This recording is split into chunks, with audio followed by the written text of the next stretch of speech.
कहाँ से हैं आप लोग? मैं बिहार से हूँ। ओहो कौन से जिला से हैं? छपरा जिला। अभी छपरा जस्ट वोटिंग कर यहाँ आया हूँ। में वोट दिए हैं आप? हाँ 6 तारीख को। तो खेसारी लाल यादव को हरा दिया आप लोगों ने चुनाव। हाँ मुद्दा था वही विकास। हाँ? मोदी और नीतीश कुमार की जो विकास है बिहार में हाँ। वही मुद्दा था, उसके अलावा कोई मुद्दा नहीं और कोई मुद्दा नहीं। लोगों ने तो कहा कि महिलाओं के खाते में पैसे ट्रांसफर कर दिए चुनाव के दरमियान। नहीं, मेरी एक बार नहीं, 2 बार नहीं, 3 बार। नहीं, अरे तो मैडम आपकी जीविका दीदी थोड़े हैं ये। हाँ वो तो जीविका दीदी के खाते में डाले हम ना। लोग क्या चाहते हैं बिहार में?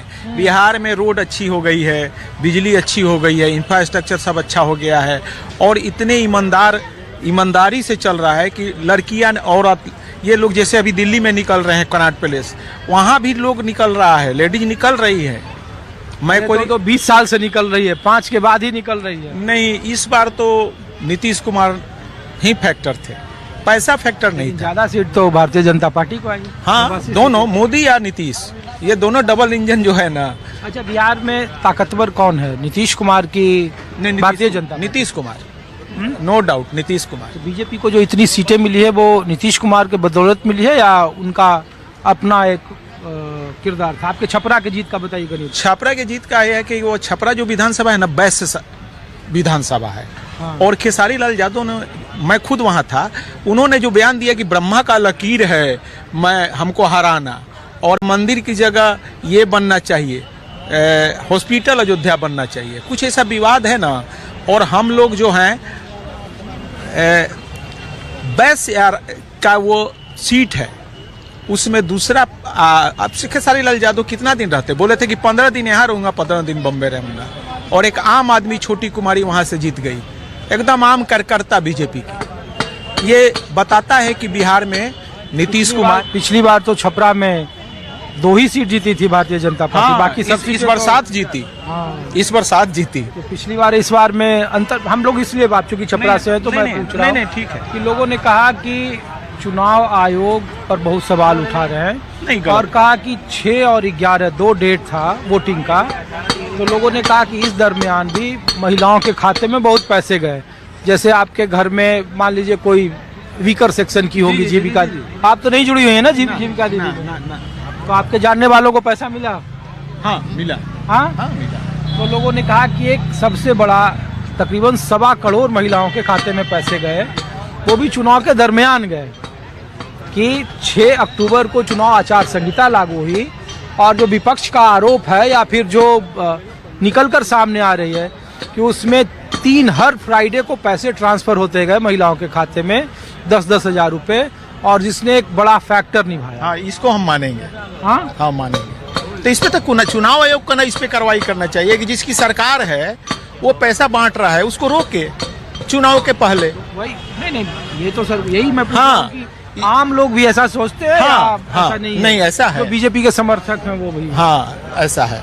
ऐसा है। और ये जो करप्शन ये सब था मुद्दा, जैसे आपके बगल में मंगल पांडे थे, नहीं वो तो गौन हो गया। सिवान में मंगल पांडे थे, सम्राट चौधरी पर आरोप लगा था। हाँ। अशोक चौधरी पे लगा था, उन्होंने प्रूफ कहाँ किया? प्रशांत किशोर ने। ये प्रशांत किशोर का इतना बुरा हाल क्यों हुआ? बुरा हाल हुआ है कि आपके मांझी में भी लड़ रहे थे उनके गिरी जी, वाईवी गिरी। हाँ। बहुत नामी वकील। हाँ। जाने माने। हाँ। लेकिन ब्राह्मण वोट सबसे ज्यादा मांझी में था 55,000। हाँ। लेकिन उनको मात्र 9,000 वोट आया 9300। इस बार नीतीश कुमार और मोदी डबल इंजन, लोगों का एक ये सुनामी था। हाँ मैं कोई राजनीतिक से नहीं हूँ। नहीं हाँ, हम लोग लेकिन हाँ तो मैं यह कहूँगा कि मेरी भी फीलिंग है कि नीतीश कुमार अभी रहें और मोदी के साथ रहें। उनका सेहत वगैरह सब ठीक? हाँ एकदम बिल्कुल ठीक है। बहुत ठीक है। आप भी बताइए। हाँ सब ठीक। कोई ऐसा काम जो बिहार में अब तक नहीं हुआ, सरकार को इतना प्रचंड बहुमत मिला है? वही पलायन जो हो रहा है। हाँ पलायन एक बहुत बड़ी मुद्दा है। पलायन है? हाँ वहाँ पे उद्योग कारखाना होना चाहिए ताकि वहाँ के लोग बाहर नहीं जाएं। एक ये कमी है जो देखिए, ये हो जाएगी तो खैर बिहार कंप्लीट है। बिहार का ट्रैक रिकॉर्ड बड़ा गड़बड़ है। 10 में आया 206 सीट और नीतीश कुमार अलग हो गए बीजेपी से, लोकसभा का चुनाव अलग लड़ गए, 15 में गठबंधन कर लिया, 15 में लालू यादव के साथ आए नीतीश कुमार, और वो नीतीश कुमार फिर 17 महीने बाद पाला बदल दिए और चले गए चेहरा बीजेपी के नीतीश साथ। कुमार है। फिर 20 में वो सत्ता में आए, फिर उन्होंने पाला बदल दिया। देखिए, तो बिहार में लोकतंत्र की जननी है, तो लोकतंत्र को सही में जी रहे फिगर है नीतीश कुमार। और मोदी के आने से उस बार भी जो आप कह रहे हैं 15 में महागठबंधन वाले को नीतीश के वजह से उतनी सीट आई, 10 में तो खत्म थी, 10 में खत्म थी महागठबंधन। फिर पुनः उन्होंने मोदी के साथ फिर वही 10 वाली स्थिति ला दी। जो 15 में महागठबंधन बढ़ा, 10 में इसी तरह हुआ था। तब तो बिहारियों को कोई शिकायत नहीं है ना सरकार से कि सरकार कुछ नहीं कर रही है, हमको नौकरी शिकायत है हमारे युवा जो हैं, जो बिहार से बाहर जाकर काम कर रहे हैं, उद्योग होना चाहिए। ये प्रायोरिटी है। मोदी जी ने छपरा भाषण भी दिया आकर, नीतीश भी बोले उद्योग की कमी है ताकि वहाँ के लोग बाहर जाकर काम न कर सके। चलिए शुक्रिया आपका। हाँ बताइए, क्या नाम है आपका? मेरा नाम ब्रजेश सिंह हुआ और से हैं आप? मैं ब्रजेश छपरा से हूँ। और सब एक ही साथ हैं क्या? हाँ? और जिस दिन मोदी जी आए थे सब छपरा वाला ही मिल रहे हैं। नून रोटी खाएंगे छपरा में, छपरा में रहेंगे। तो जब मोदी जी जिस दिन आए थे छपरा में 30 तारीख को, उस दिन मैं छपरा में ही था और उनके रैली में भी था, मैं वहाँ पे पार्टिसिपेट भी हुआ था। तो उनका एक स्पीच था जो वाकई में मतलब सारे युवा वर्गों के लिए एक मैसेज था कि भाई हमें कहीं दूर नहीं जाना है, हमारे पास इतना स्कोप है, बस उसको जागृत करना है, उसको एक्टिव करना है। अरे तो लोग तो पूछ रहे हैं कि 20 साल से वहाँ सरकार है बीजेपी और नीतीश कुमार की, तो 20 साल में पलायन तो रोक नहीं पाए। नहीं सर, पलायन ऐसा चीज़ है कि आप किसी भी स्टेट में आप जाइएगा, पलायन कहीं रुकता नहीं है। कोई भी ऐसा राज्य बताइए जहाँ पे शिक्षा 100% है, बेरोजगारी कहीं नहीं है, ऐसा कोई ऐसा राज्य, कोई ऐसा राज्य नहीं है। बिहार के लोगों को क्या चाहिए फिर? तब तो जो है वो पर्याप्त है, जो प्राप्त है वो पर्याप्त। हाँ, जो पर्याप्त है वो तो बात सही है, लेकिन क्या है कि थोड़ा सा मॉडिफिकेशन और चाहिए। जहाँ पे जो कमी है, जहाँ जिस जगहों पे हम लोग, जैसे शिक्षा का विकास है, यूनिवर्सिटी बहुत सारी जगह पे एक्टिव किया गया है, आपके बहुत सारे कल कारखानों का एक्टिव किया जा रहा है, धीरे धीरे बहुत सारे बेरोजगार के नया आयाम खोले जा रहे हैं। तो मेरे ख्याल से बहुत ज़्यादा समय इंतजार नहीं करना पड़ेगा बिहारियों को कि बाहर जाने की जरूरत पड़ेगी। सारी व्यवस्था हमें यहीं मिल जाएगी और ये सब बहुत जल्दी हो जाएगा। अभी मैडम कुछ बोलना चाह रही थी, आप दिल्ली से हैं? कहाँ से हैं? मैं यूपी से आई हूँ। कौन से जिला से हैं आप? उत्तर प्रदेश? मैं शाहजहाँपुर से। शाहजहाँपुर से। तो बगल में लखीमपुर खीरी है जहाँ से टेनी जी हैं, है ना?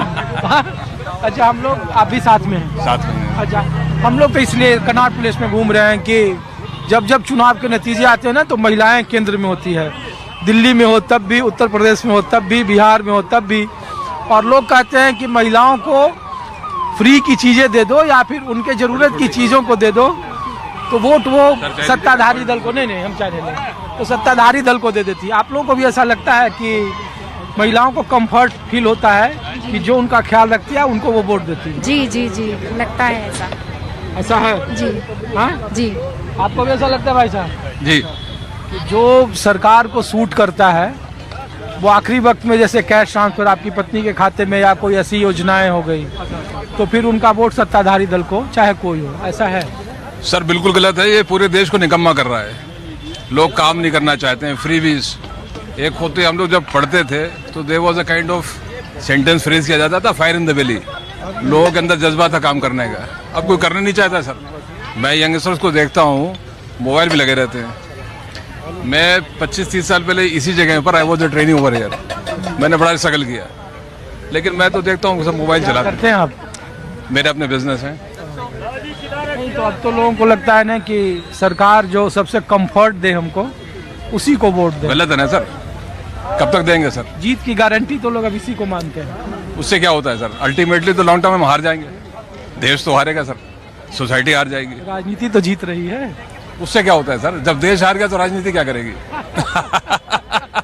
चलिए, शुक्रिया, थैंक यू। तो ये मैं कनॉट प्लेस आपको लाया था, और अलग अलग तरीके के अलग अलग राज्यों के लोग रहते हैं, और हाल के चुनाव में, खास करके बिहार के चुनावी नतीजों के बाद राजनीतिक गलियारों में और शोध संस्थानों में हम जैसे पत्रकारों के बीच में इस बात की चर्चा आम और खास तरीके से हो रही है कि चुनाव के ठीक पहले कैश ट्रांसफर जैसी स्कीम क्या जीत की गारंटी है, क्या वो वोट में तब्दील होती है, और अगर ऐसा है तो फिर जो सत्ताधारी दल हैं अगर इसी तरीके के कैश ट्रांसफर स्कीम को लागू करते रहें और चुनाव के दरमियान अगर चुनाव आयोग की भूमिका भी सवालों के घेरे में हो और अगर उस पर सवाल उठाए जा रहे हो, तो फिर इसका जवाब कौन देगा?